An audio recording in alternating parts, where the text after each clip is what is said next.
Well, it is so great to have so many of you here on a holiday weekend. You took my advice and stayed home, and you're going to be glad that you did, and you showed up here at Lakeside this morning. That little intro video just shows a few of the television shows that our guest Joe had his one eye on during his time in the media industry. And we are so delighted to have him here. I don't know what he's going to talk about, but it's going to be awesome. I'm telling you that. No pressure, though. But it is going to be great. He's really going to talk about his story and other stories today. So please join me in welcoming Joe with a great big Lakeside welcome. Thank you. Wow. Hello, Lakeside. Please don't be disappointed that it's not Jerry Seinfeld, okay? That would be $100 a person. It's exciting to be with you this morning. I got a good night's sleep last night, and when I woke up this morning, I was so excited to share this story with you. I'm just a regular guy from the States. And everything in my life has led to this very moment. And everything in your life has led to this very moment. And as I share these stories with you, some of you are going to hear bits and pieces of your own story. And we're going to have a good time. I'm going to start out with a time in my life where I had the opportunity to stand on the red carpet in the television industry in the United States. I was an executive for, at the time, what was Columbia Pictures Television, eventually bought by Sony, is now known as Sony Television, and I got to walk the red carpet. And as a regular guy from the Midwest, just a small town, 8,000 people in a farming community outside of Chicago, I never could have imagined that this is where my life would take me. It was just so far away. And there I was on the red carpet with my wife, Carmen, and my boss, Jenny, and his wife at the Emmy Awards. And what I did was I sold television shows and feature films to local television stations. You got to see the clips of some of the shows I had. The shows I had before that, you may have heard of some of these, but it was All in the Family. Does anybody remember that from the States? Norman Lear. Archie Bunker, the typical American bigot, yes. Carroll O'Connor was the nicest guy who played that character. He did a really good job, didn't he? I got to sell these shows, and I had this life that I never could have dreamed of as a small town kid. And I got to go places and meet people that when you grow up and the biggest industry that comes out of your town is canning peas, that's what you did all summer long. You don't ever expect that you're going to be standing at the White House to meet the President of the United States. But I got to do that with this career that kind of took off and got out of control. There's a moment here, for those of you that aren't familiar with President Clinton and his time in the White House in the United States. And in this photograph, I want you to take a really good look at his face and my face, because we're having a moment together. I'm going to tell you what the story is. When my wife and I were standing in the line, we've been invited to this event. We're standing in the receiving line, and we were getting closer and closer to the President of the United States. I'm talking to Carmen, and I'm saying, honey, what do I say to him? He's the President of the United States. I just can't walk up and go, hey, dude, how's it going? I'm not sure what you did, with that one thing over there, but you can't do that, right? So I don't know what I'm going to say. And we're getting closer and closer, and I feel the pressure mounting. And I remembered that years ago, as I was selling the show Seinfeld, syndicating Seinfeld all around the United States of America, I was in Miami, Florida, and when we traveled around to sell our shows, we carried with us these giant bags of what is known as tchotchkes, of gifts that we would hand out to the people that were going to purchase our shows from us. And it was hats and t-shirts and golf balls and golf gloves and jackets and sweatshirts, anything that we could put a logo on. We put a logo on it and we handed it out just before we started to do our presentation on a show like Seinfeld, because we wanted to butter up this guy, because he was going to pay more money for that show than he had ever paid for any other show in his life, and it could cost him his career if he made the wrong decision. So before we did that, we'd hand out these gifts and we'd get into the presentation. Well, I'm in Miami Beach. I've got my bags of tchotchkes with me. And I come back from meetings that day, and I go to the hotel, and there's an activity in the lobby of the hotel that's unrecognizable. For me, it's guys in dark suits and earpieces and sunglasses, and everyone is very serious. I've never seen anything like this before. And I went to the general manager of the hotel. Unfortunately, I knew the general managers of the hotels I stayed in because I traveled so much. That's not a normal life for people, but that's what I did. So I see him over there. I said, "What's going on?" He said, "The President of the United States is staying with us tonight." And I'm like, okay. I ought to be able to take advantage of this somehow. I've learned from the best. I'm a sales guy. And I think to myself, I'll put together a little care package of my Seinfeld tchotchkes for the President of the United States. I'll give him hats and t-shirts and golf balls and a golf glove. And the next day, he'll be jogging down Ocean Avenue. He'll have on his Seinfeld t-shirt and his hat. The paparazzi will be behind him, all the Secret Service. He'll stop off at a little diner. He'll order a double cheeseburger and a milkshake. "Hey, how you doing? I feel your pain. I feel your pain," right? They'll be snapping photos of this. The next day, it'll be in the New York Times, in the LA Times. My bosses around the country will open it up and say, "Look at that guy. He is so good. He sold the President of the United States Seinfeld." So I put this little package together for him, and I wrote a note. "Dear Mr. President, I did not vote for you." And I hadn't. It was true. However, you're the President of the United States, and I love this country, and I want to do everything I can to support you. And while you're here, I'd love to give you some of these wonderful things from Jerry Seinfeld and your friends at Columbia TriStar Television, signed Joe. I remember that seconds before I step up to the President of the United States, and it blurted out. I didn't even know I was going to say it. "Hey, do you remember getting a bunch of Seinfeld stuff one time?" And he says, yeah, I do." And boom, my moment was over with him. And I'm in front of Mrs. Clinton, Hillary. I'm like, "Hey, how's it going?" You know, I got to do these things. I never knew that that would happen. I was raised in this town, small community that brought in farmers from all the different areas. Probably not completely unlike this community, although this community is probably 15 times larger than the town that I grew up in. And we did the things that you customarily did as a little kid growing up in a small town. We played sports. We went to school. The weather, it was northern Illinois, so it's not completely unlike what it is here. In the wintertime, we dressed up in all our snowmobile suits and went to school. And the family that I grew up in, my mom and dad and my siblings, my family was run by my father, who was he was the principal of my high school when I graduated from high school, which is just a completely uncomfortable situation to be in anyway. But he was a small town baseball, basketball, football, and track coach for most of his career. And for a guy like my dad, in the time that he grew up as a coach, he was bent on letting everyone know that we're under his authority, that they needed to do better, that they had to practice more, that what you did last time needs to be improved.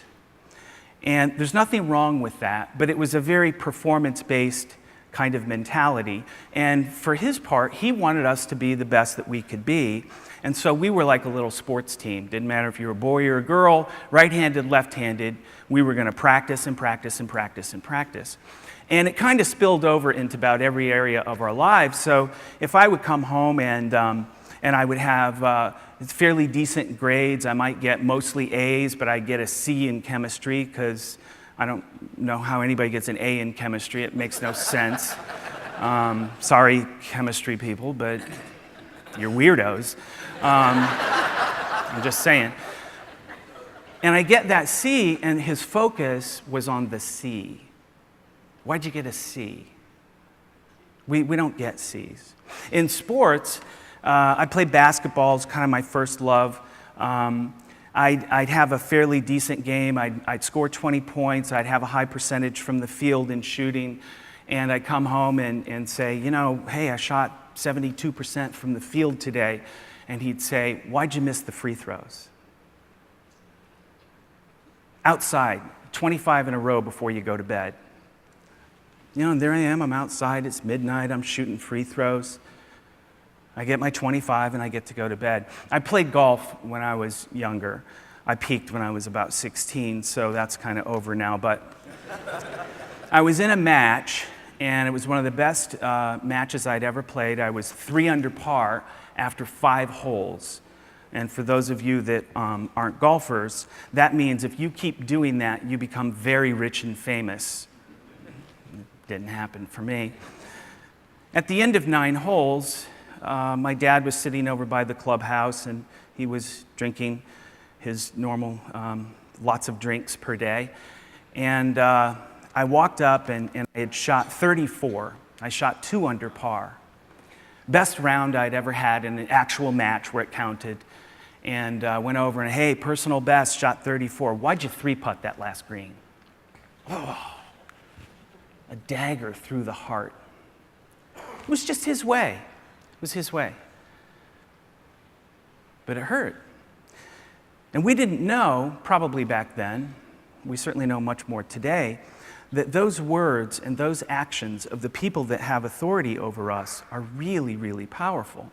And the way I process things, not knowing this, I process that as if I'm not performing, I don't have any value. Because I felt only valued when I performed really well. And regardless of what the effort was, it was always judged on some sort of really impossible scale of perfection. Now, what that means today is that as an employee, I work really, really hard, and I love the work. I used to love practice as much as I love the games. But it set me on a course that I didn't completely understand. And it goes something like this, and maybe some of you have done this as well. I'm sure that the majority of you have.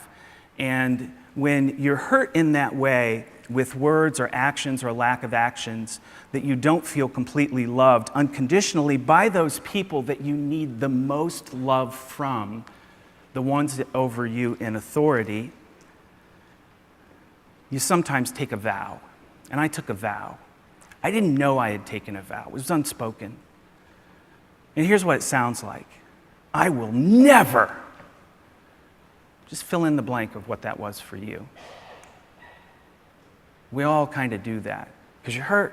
You don't want to feel that pain again. Well, I was a positive little guy, so my vow went like this. I am always going to be successful. I will not put myself in a position to feel that pain that I felt as a little kid. There were some other things going on in my family then, as my dad ruled this family kind of with this iron fist. He was an alcoholic. When someone's an alcoholic in the family and is sick that way, everyone is sick in the family. My mom, by the time I was born as the baby, was already in survival mode, just trying to take care of herself. And my dad doled out discipline in a way that I guess maybe it was more acceptable back then. But when we got in trouble, what my dad would do, he would say these words. He'd say, "Go get me the paddle." And I knew what that meant, so I'm 6 or 7 years old, and I go over and get a chair and put it by the refrigerator and step up on the chair and go up to the top of the refrigerator where all the dust bunnies are and vodka and cigarettes, and I would pull down his fraternity paddle that's about a ½ inch thick of oak with his fraternity letters on it, and I would bring it back, and he'd sit in his chair and he'd say, "Now bend over and assume the position."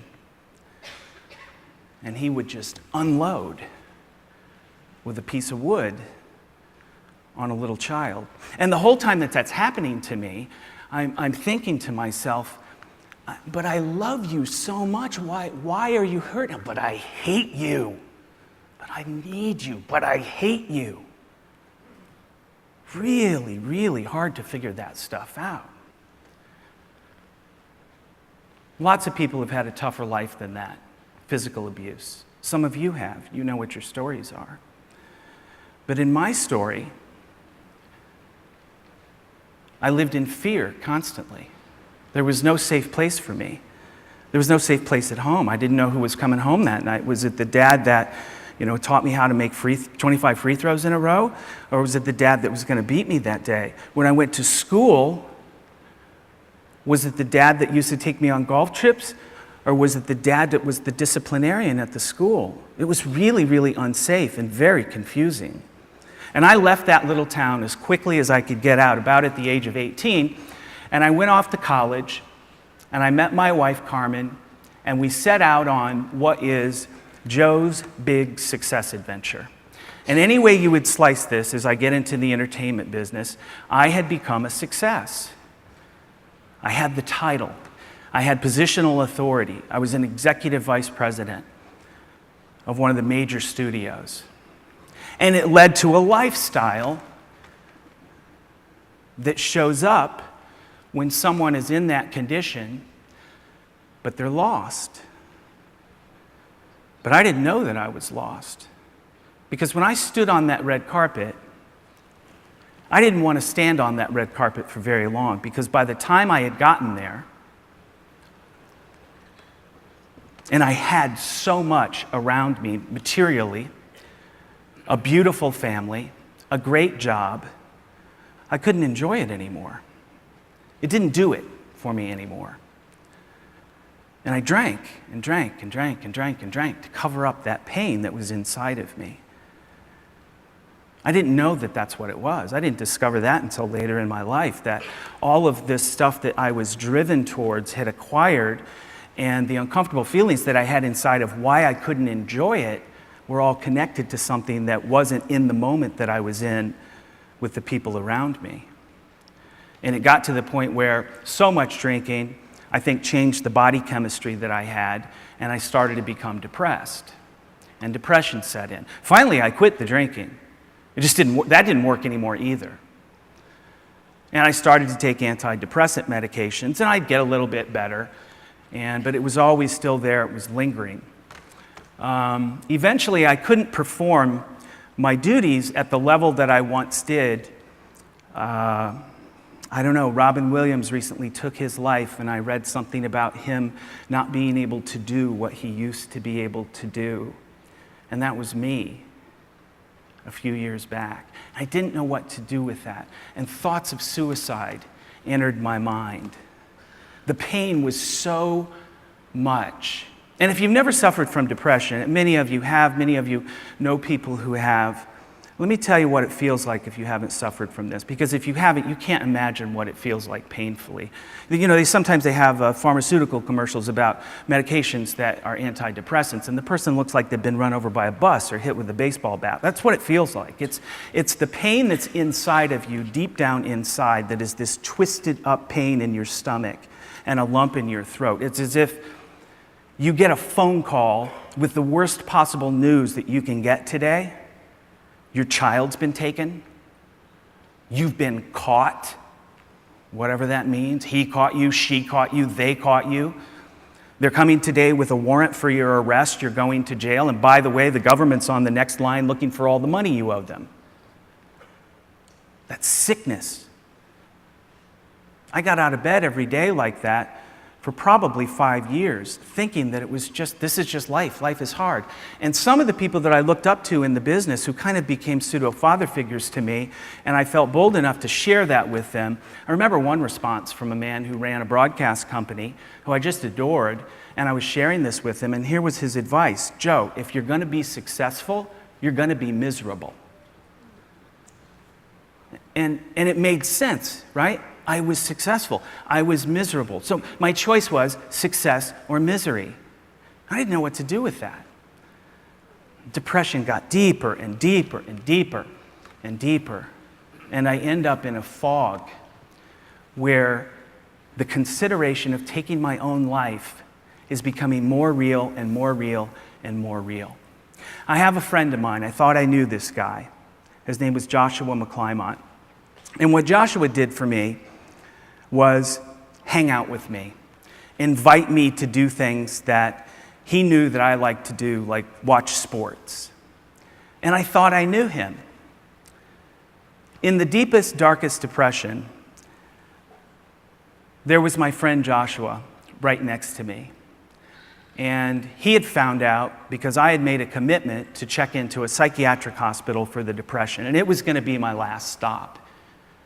The pain was too great. If that was what the pain was going to be, I didn't want to live anymore.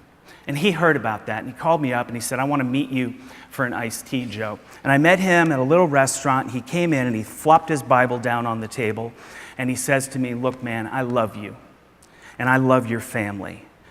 And I've been watching you go through this stuff that you're going through. And I've been watching you try to fix yourself, try to save yourself. And he said, I'm just going to tell you the truth. There's one solution for what's going on with you. And I'm on the edge of my seat because I need the solution, because what he saw and what I knew was that this guy was not going to make it.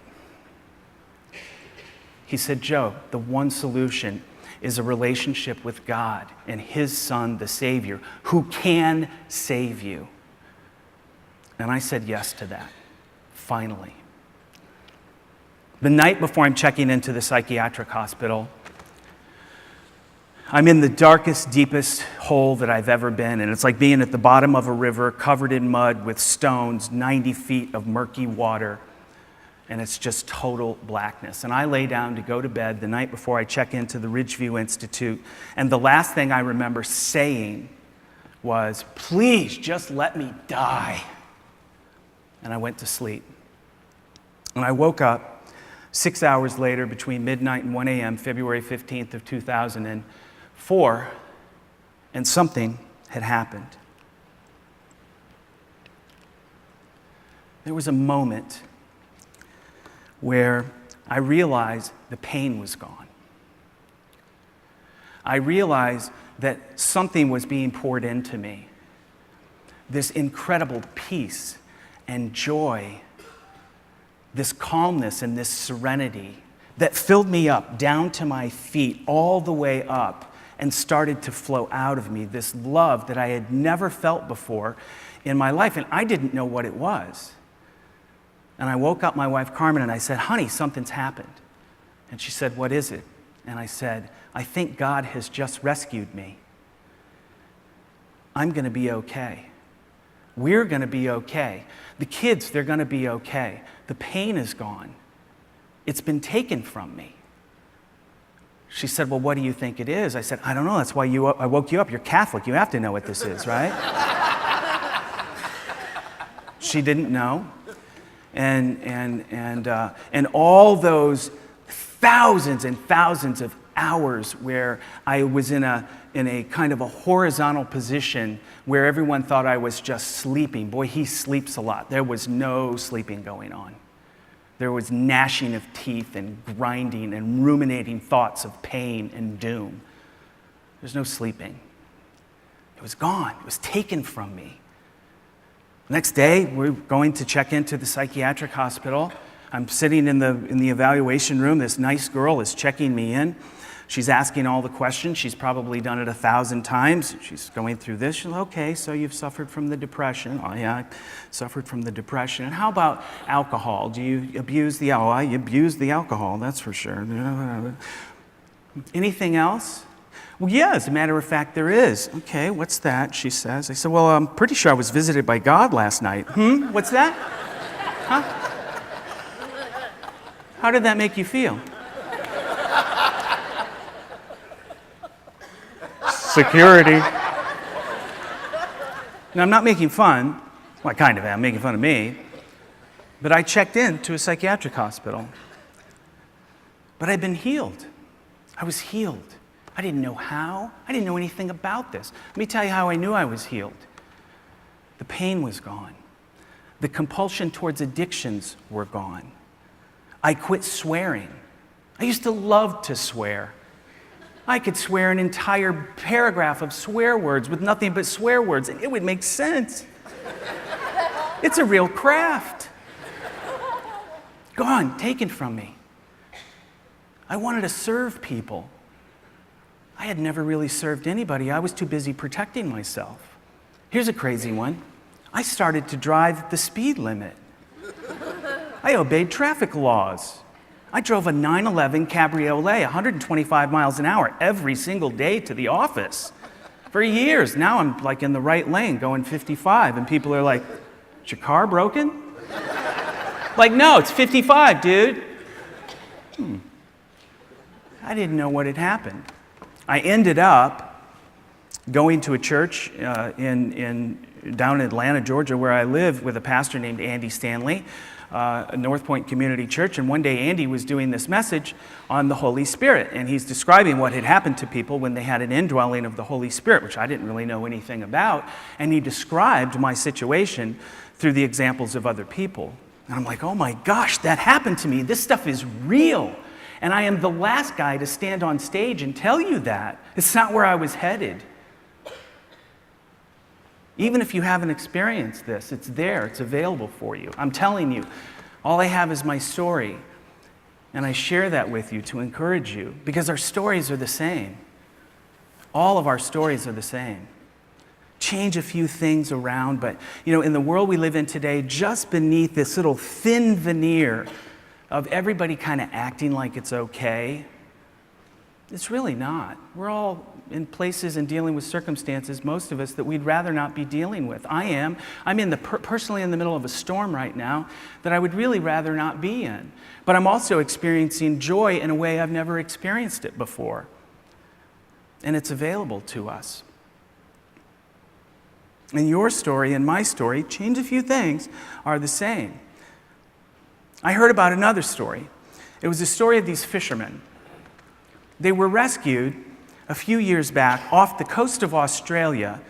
And as I learned more about this, I heard that they had survived drifting from North America, outside of Mexico, almost 6,000 miles to near Australia for a year. 3 men survived. And during that time, they said they survived on raw fish, rainwater, and their faith in God. And they had a Bible with them. And I heard about this, and it caught my attention. And as I investigated more, I felt compelled. Remember, I was in a psychiatric hospital, but I had been healed, to buy a plane ticket and fly to Mexico with no plan, because I felt like I was supposed to tell their story, which is something I've never done before in my life. I didn't completely understand it, but it was so overwhelming I couldn't say no to it. My wife didn't understand it either. Hey, honey, you know those things I was going to do for you this week? Yeah, I want them done. I have to go to Mexico. What? You know the story I told you about? The lady told me about these Mexican fishermen. They drifted, they had a Bible, they survived on their faith. Yeah, I think I'm supposed to go there and tell their story. Oh, okay. Where are you going to go? I'm not really sure. All right. Who are you going to go see? Well, I haven't figured that out yet. How are you going to talk to them? You don't speak Spanish, do you? No. Okay. When you coming home? I'm not sure. Are you taking your medication, Joe? And she was serious when she asked that question. I couldn't explain it to her. I could not explain it, but it was so overwhelming. I called the guys that I was in business with. I'd been long out of the television business, and said, there's this story, I have to go there. And they said, it's not our business model. And I said, I know that, but I have to go anyway. And they said, if you go get this story, you're not our business model anymore. And I went anyway. And they pushed me out of the company. And it was the story of these 3 men that had been lost at sea,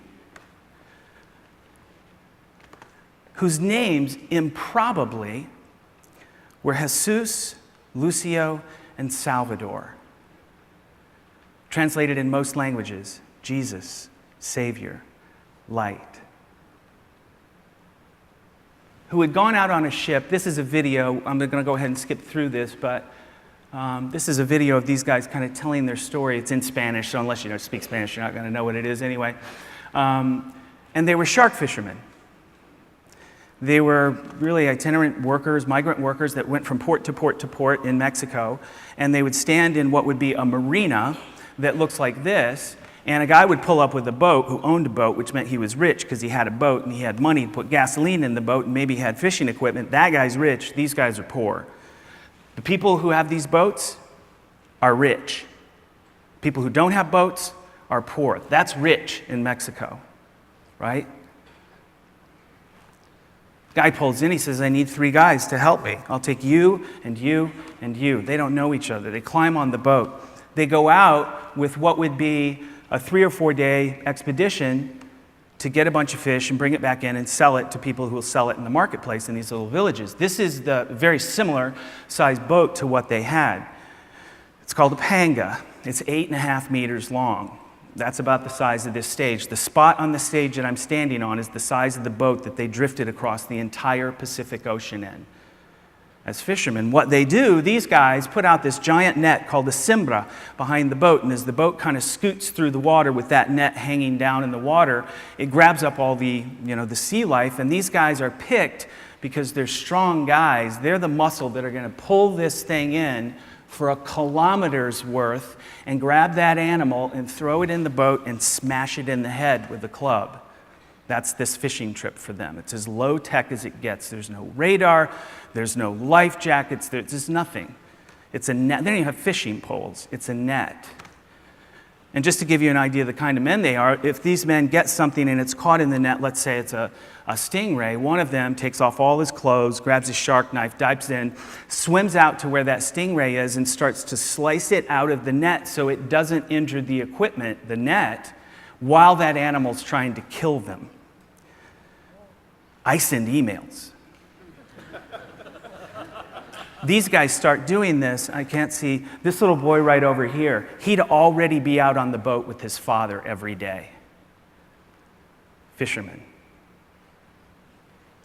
They go out for the first night that they're out there. A huge storm blows up. It tears that equipment off the back of the boat. When the boat goes up over the top, that net rips off the back, and the guy who owns the equipment wants to get that because it was worth about $2,500, expensive piece of equipment for him. And he circles and circles and circles, and they run out of gas, and they drift 6,000 miles across the Pacific Ocean. 2 men die. The man who owned the boat and one of his partners. They see 25 different ships that don't stop for them.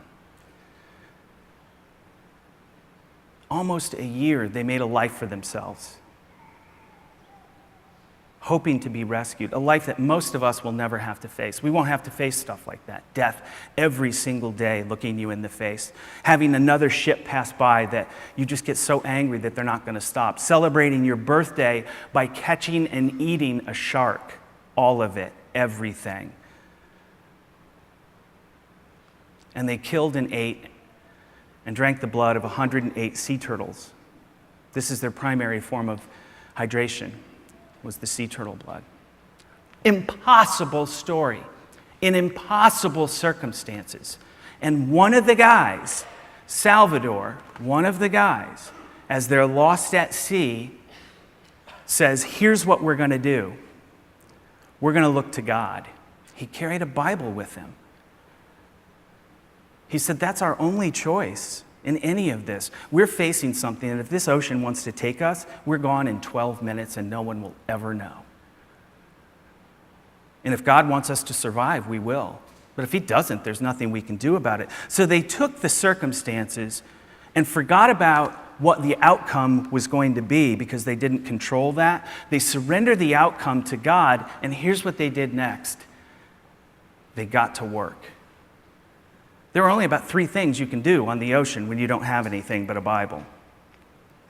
They did those 3 things every single day for 9 months, waiting for their circumstances to change, believing that God had a plan for them, that he was with them. And when the other 2 guys, when Lucio and Jesus started out, they weren't on board with that.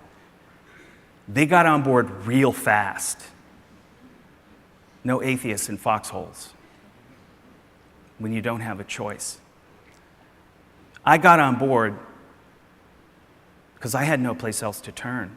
When Joshua told me there was one solution, I had tried everything else, and none of it was working. Now, I'm not saying everybody has to do that. For me, that's what it took. It took a good old country bottom whipping for me to be on my knees and finally be surrendered enough to God that I think God could say, okay, we can work with this guy now. He's over himself. These guys waited and waited and waited. And guess what happened? One day, their circumstances changed, and they were rescued. A Chinese fishing trawler with a Taiwanese crew picks them up, thinks they're from the islands over there. I mean, no one could drift to Mexico. Eventually, the word gets back to Mexico. These are 3 of the 5 guys that went missing a year ago. Is that even possible? No way, that's not possible, right? They bring them back. When they get back, I'm already in Mexico. I bought a plane ticket, my entire plan, go to Mexico. That was it. I'm in Mexico. I'm flipping on the news. I don't really speak Spanish, a little bit 8th grade, and I hear in the newscast the word cannibalismo. Translation, cannibalism. What's going on? The 3 men are most likely to have been drug dealers and cannibals, having killed and ate the other 2. What? God, you have me chasing cannibals in Mexico? That doesn't sound right to me. There I am. I don't speak the language. I'm in Mexico. I'm running around by myself trying to figure out through faith what's going on this, and I'm talking to guys with machine guns now. And I don't want to be there. And I'm scared. And I'm frustrated. And in the middle of the night, I end up on my knees yelling at God to show me what to do in prayer. It goes like this: just show me what you want. Amen. And I opened my Bible that I carried with me. It's been described to me now as what is known as Bible roulette, or the drop and flop. And I didn't know that there was going to be an answer, but there it was. God, show me what to do. And the first 3 words I see are pray about everything, out of Philippians. What? I ask it over there and it shows up here? Are you kidding me? You mean that the butterflies that circled the car, George Michael's song Faith on the radio, that first class seat that came available, the guys with the machine guns that didn't kill me, all of these things are little whispers from you that are leading me where I am actually in the place that I'm supposed to be? You've got to be kidding me. I couldn't believe it. Tell everyone that you see why you're there, that Christ could come any moment. Focus on things that are beautiful and noble and authentic. Joe, don't worry about cannibalism. It's not your problem. Focus on the good things, and God, who makes everything work together, will work you into his most excellent harmonies. And I closed the Bible and said, oh my gosh, he has led me to this very point in my life, in that moment. Everything else I had ever been through was that moment, just like it is here today. And so what I did was, I never thought I would meet these fishermen. I mean, why would I? I've never done this before. But I knew that my experience was God leading me someplace that I could only see the next step in front of me. And every single time I thought I should turn back, he whispered something to me that I thought were coincidences. I didn't really get this until this came up, but there have been a dozen of them before this. But I didn't get it. I just thought, that's weird. That nun just kind of winked at me. What? So, I'm not good enough to make that stuff up. And this said, you're right where you're supposed to be. So knowing that I would never get the fisherman story, I thought, well, this has got to be kind of unique unless all the Christians are keeping this stuff to themselves, because this is amazing the way he's leading. So I wrote down the details of every single thing that had happened. And it became the backbone of the story of the fishermen who are out floating on the Pacific Ocean, who have an incredible faith, who have a Bible with them, who look like they're lost, but they're not. Versus a guy who has everything, who doesn't look like he's lost, but he is. Now, people smarter than me put those 2 things together, because once I got the story, I came back to the United States and I shared the story in magazines and other publications, and ended up writing a movie about this first based on the idea that we are all at some point lost. I'm the same as Jesus and Salvador and Lucio. They're the same as me. We have the same story. The circumstances are just different. And I know there are people here today that are supposed to be here. There are people in the cafe right now that are listening that invited a friend that's supposed to be here today because they just felt like they need to hear a message that we're all the same. All of us, our stories are the same. And it's been like that for a long time because of God's thumbprint on all of us. So regardless of what it is that you're going through today, if it's financial or if it's work-related or relational, you're not alone in this. We're in this thing together. And just like God will do with our faithfulness, as we wait for Him to show up again, He'll stay the same. And I know one other thing, your circumstances, just like mine, just like the fisherman, always change. The faith we have isn't so we can avoid those circumstances, it's so we can endure them. Right? Part of my circumstance was that in this process of telling this story, I lost almost everything I had, materially. Until just recently, when someone that I'd never met before, who'd never heard of me, had a dream that someone pulled my book off of a shelf and handed it to her and said, "Make this into a movie."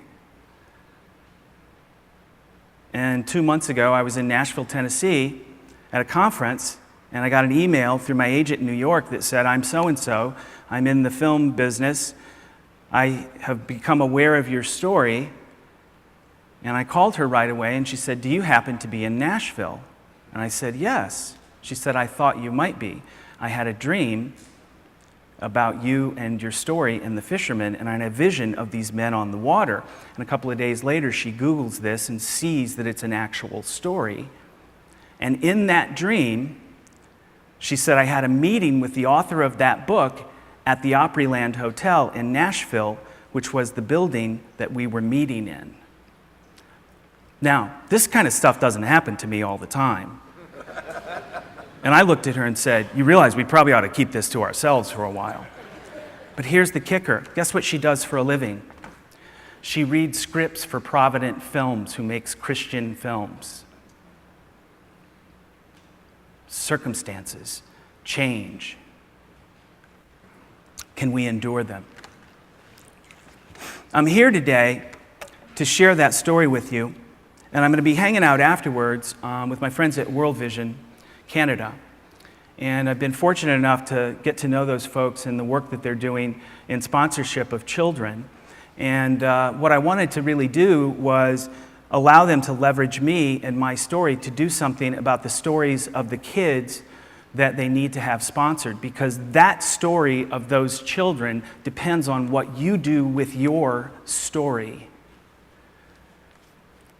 I've got a short video I'd just like to show you about that, okay? Somewhere in the world today, a child wishes not for the latest school clothes, but for the opportunity just to go to school. A child somewhere wishes simply for clean water that won't make her sick.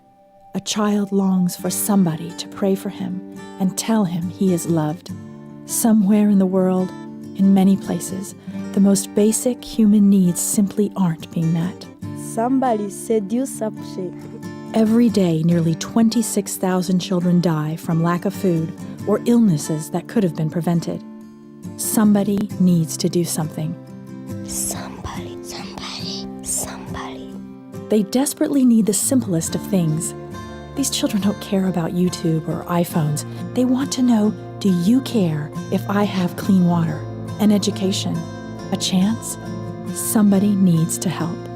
Are you my somebody? Somebody has got to do something. Will you be my somebody? Now.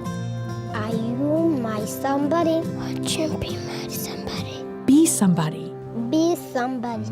Be my somebody. You can be that somebody to make all the difference in the world for one child. Be my somebody. When you sponsor a child through World Vision, for about $1 a day, you give them access to clean, safe water, nutritious food, necessary health care, the opportunity to go to school, and spiritual nurturing so they will know God's love. Are you my somebody? So I hold in my hand some of the children that are available to be sponsored. Yovi Alexander, who's from Mexico, and I have such an affection for the people in Mexico, and a little guy named Gad from Rwanda, and Eugene from Kenya. And if you already sponsor a child, thank you so much for doing that. Your stories are so connected to them. Please make sure that you're communicating with them, because they don't have any really outside contact with the world except through you.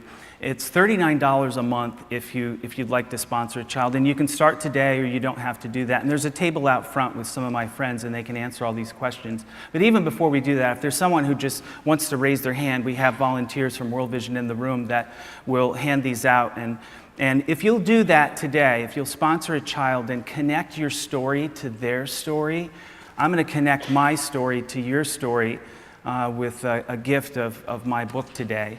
I do this. I have my own child. I started doing this actually with another organization, and it's been a wonderful experience for me. Not so much what the child gets out of my money during the week. That's not it. That's not it at all. It's not the transaction that makes the difference. It's what it's doing to me to be part of that child's life. That's what I want for you. It's not that I want this from you. I want that experience for you. Okay? And I'm really blessed that I get a chance to do this. To leverage what I have going on for the betterment of other people is my favorite thing to do. And so if you have any other questions about that, it's a really simple process. It's 2 steps. We can do that out at the table if you'd like. And in the meantime, Pastor Dave's going to come up here and close us out. And before we do, I want to thank you for your time and your attention today to allow me to share your story. Everyone here has something that is epic that's going on. And I hope if we can get connected through whatever the means are, that you'll be able to share that back with me. Okay? Thank you so much, and God bless all of you for listening today. Thank you.